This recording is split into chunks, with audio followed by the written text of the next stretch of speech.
आज की वीडियो में हम पढ़ेंगे कॉन्सेप्ट ऑफ डिडक्टेबल अलाउंस के बारे में। और इसमें मैं आपको बताऊंगा कि डिडक्टेबल अलाउंस किस चिड़िया का नाम है। डिडक्टेबल अलाउंस जो है बेसिकली ये यूज होता है इसलिए कि आपकी जो टैक्सेबल इनकम होती है उसको कम करने के लिए। यानी कि ये टोटल इनकम जो होती है आपकी उसमें से ये माइनस होता है और फिर आपकी टैक्सेबल इनकम आती है। चार तरीके के हमारे पास इनकम टैक्स ऑर्डिनेंस में जो है वो डिडक्टेबल अलाउंस होते हैं। सबसे पहले तो आता है डिडक्टेबल अलाउंस ज़कात। ज़कात जो है ये सेक्शन ज़कात जो है इनकम टैक्स ऑर्डिनेंस में एक सेक्शन है जिसके में लिखा गया है ये बात ज़कात के बारे में कि अगर तो आपने ज़कात वॉलेंट्री पे की है तो वो लेस नहीं हो सकती है एज अ डिडक्टेबल अलाउंस।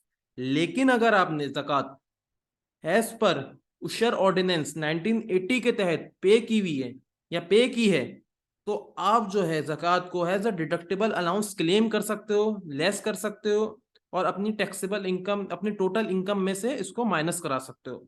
और माइनस कराने के बाद जो टोटल इनकम में से ज़कात को माइनस कराने के बाद आपके पास जो नंबर आएगा उसे हम जो है वो टैक्सेबल इनकम कंसीडर कर रहे होंगे। दूसरी चीज आपके पास जो डिडक्टेबल अलाउंस का एक एलिमेंट है वो है वर्कर वेलफेयर फंड। जो सेक्शन ए में बताया गया है इसके बारे में इनकम टैक्स ऑर्डिनेंस 2001 में कि जो वर्कर वेलफेयर फंड है ये 1971 के तहत अगर पे किया गया हो तो ये भी एज अ डिडक्टेबल अलाउंस जो है वो लेस हो सकता है आपकी टोटल इनकम से।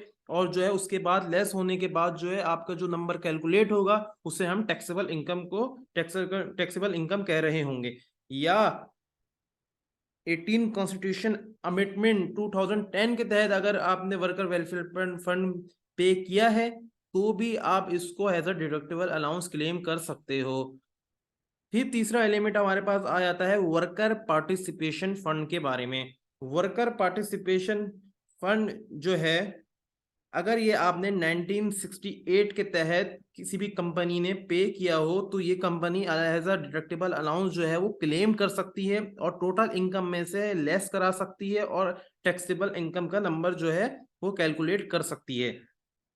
या तो अगर 18 कॉन्स्टिट्यूशनल अमेंडमेंट एक्ट 2010 जिसको हम 18वीं तरमीम भी कह रहे होते हैं उसके मुताबिक भी आपने वर्कर पार्टिसिपेशन फंड जो है पे किया हुआ हो जो है तो भी आप उसको एडजस्ट कर सकते हो अपनी टोटल इनकम में से यानी लेस करा सकते हो और जो है टैक्सेबल इनकम का नंबर कैलकुलेट कर सकते हो।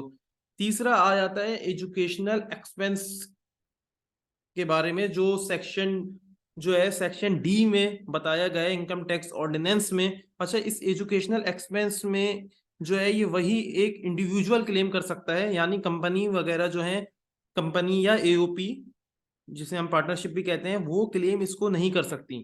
वो क्लेम जो है इसको नहीं कर सकती। और जिस शख्स की भी टैक्सेबल इनकम 15 लाख से कम होगी वही एजुकेशनल एक्सपेंस को as a deductible allowance use कर सकता है या क्लेम कर सकता है। और इसकी टैक्सेबिलिटी कैसे होगी वो मैं आपको जो है वो नेक्स्ट वीडियो में बताऊंगा कि इसकी टैक्सेबिलिटी कैसे होगी। लेकिन ये वो चार एलिमेंट हैं जिसको हम यूज करते हुए अपनी टोटल इनकम को कम कर सकते हैं या कम दिखा सकते हैं और जो है जिससे हम अपने टैक्सेबल इनकम के नंबर को कैलकुलेट कर सकते हैं। उम्मीद है इस वीडियो में मैं आपको समझाने में कामयाब हो चुका हूँ और जो चीज़ आपको ना समझ में आए वो आप मुझसे कमेंट्स में भी पूछ सकते हैं। Thank you.